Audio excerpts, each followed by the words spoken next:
Masturbation is stimulating one's genitals or any other part of one's body. Typically, we understand masturbation as something to do with genitals, but even stimulating other parts of your body for pleasure is known as masturbation. Now, that is not to say that people don't masturbate for other reasons. Someone might masturbate because they're bored. Someone might masturbate because they're really afraid. The erection, a person might also experience an erection, for instance, if they are, if they experience any extreme emotions, right? Like we know that erections don't just happen because of sexual arousal. They also happen, let's say, if a person is scared, or if let's say a person is watching a football match and a last goal has to be made, or they themselves are playing the match and they have to make that last goal in order to win the match. Out of that sort of adrenaline rush, anxiety, excitement, a person may actually end up getting an erection. So there could be a multitude of reasons why one may experience it. So there could also be a multitude of reasons why one may choose to masturbate, whether one has a penis or whether one has, a vulva, or whether one has, any other kind of genitalia. Masturbation is a great way for one to explore their body, to understand what is it one likes and what is it one dislikes, or what is it one just thinks is meh, right? It is only when you explore will you know that as to what works for you and what doesn't work for you. There's also another myth that once you're in a happy relationship with someone, you shouldn't masturbate, or you won't need to masturbate if your sex life is satisfactory enough. But remember that your primary relationship is actually a relationship that you have with yourself. So masturbation is also a great way for you to have sex with yourself and express like that kind of desire and joy with yourself.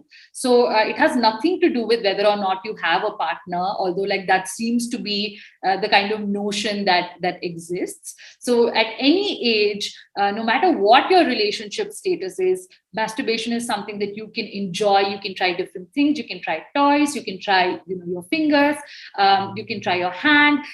You can try so many things. You can add lube to the equation.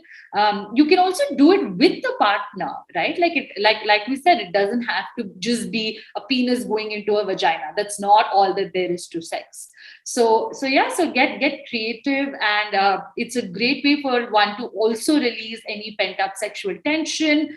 It's a great stress reliever. Also, experiencing pleasure and orgasm releases feel good hormones in one's body, which can also result in pain relief. In order for something to qualify as addiction, it has to actually actively alter your brain chemistry, which is not something that masturbation is necessarily doing.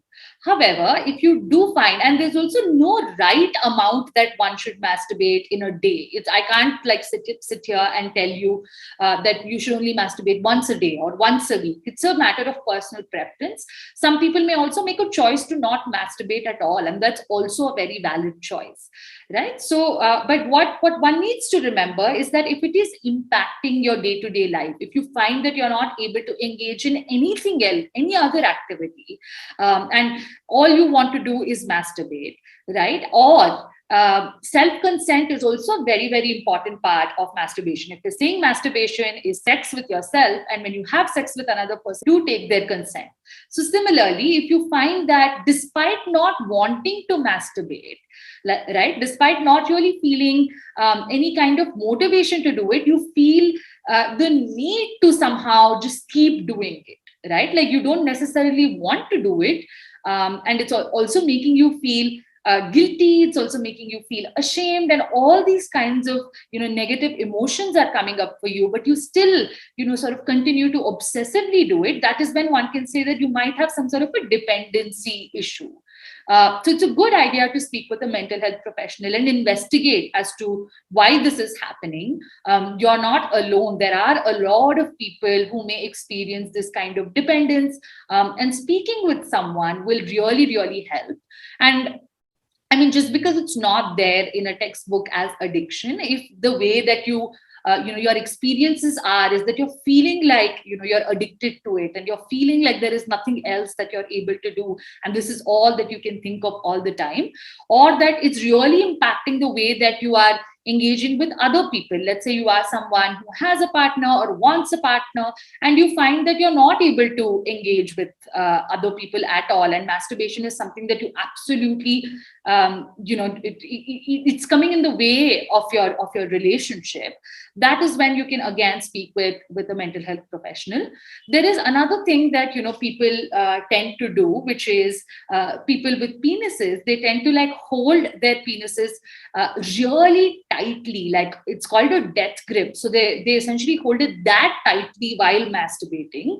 Now obviously when they're engaging with another person, let's say any orifice, right, like whether the mouth or the vagina or the anus, is never going to feel the same way that, like, let's say holding your penis really really tightly will feel like. So some folks actually get dependent or just used to that kind of pressure in order to be able to experience an orgasm.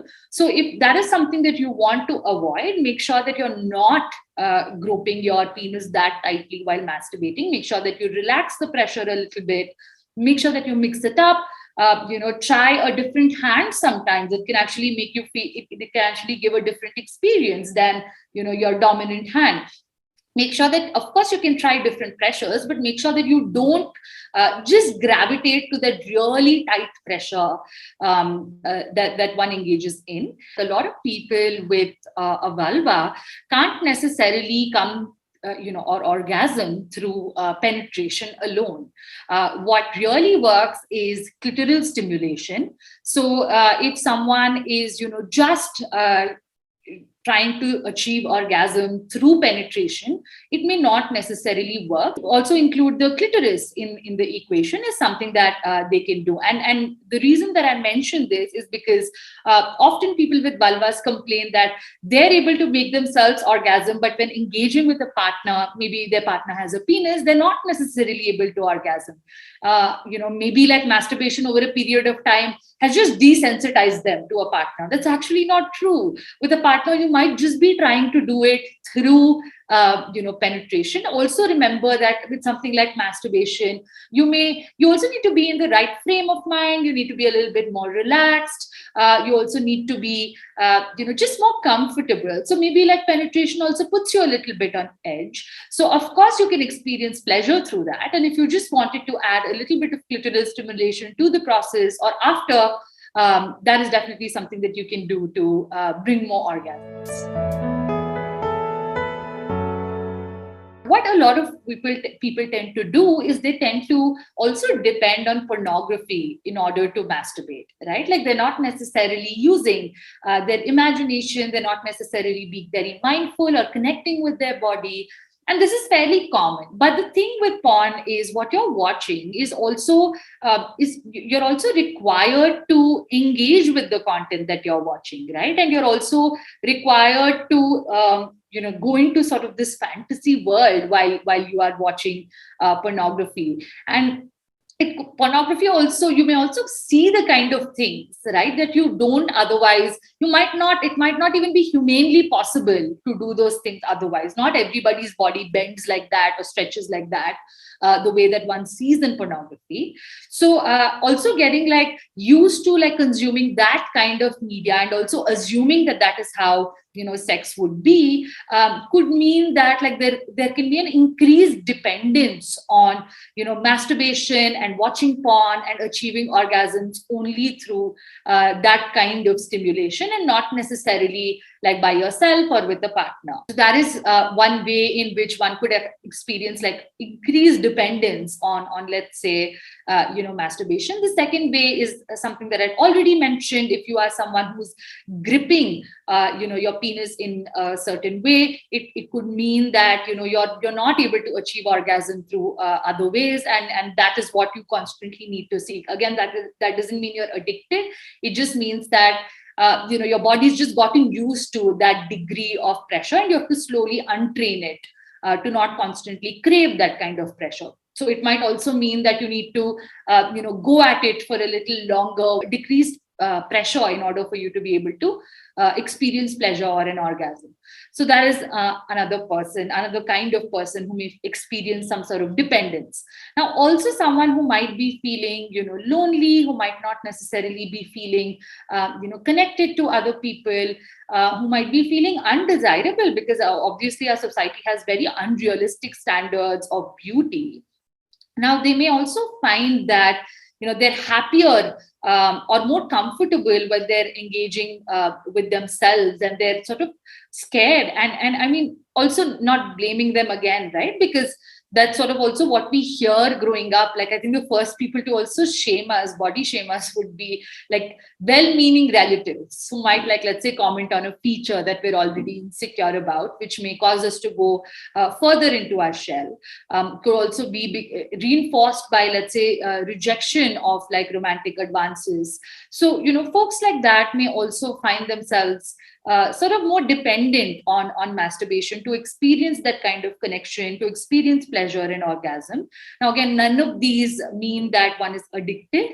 And if you find that your mental health is deteriorating, right? If you find that you are someone who, like I said, feels the constant urge despite not wanting to masturbate, then that is something that you can definitely speak with a mental health professional about. I just also wanted to point out that when one first discovers masturbation, or when first the first time, let's say, a person experiences orgasm, it's also very natural for them to want to do it a little bit more frequently. So you would also see that people, let's say, who've just hit puberty, because like their hormones are all over the place and their body is literally producing sex hormones, you might find that they are masturbating a little bit more often. Like I said, as long as it's not impacting your day-to-day life in a very, very significant manner, it's absolutely okay for you to connect with your body like that.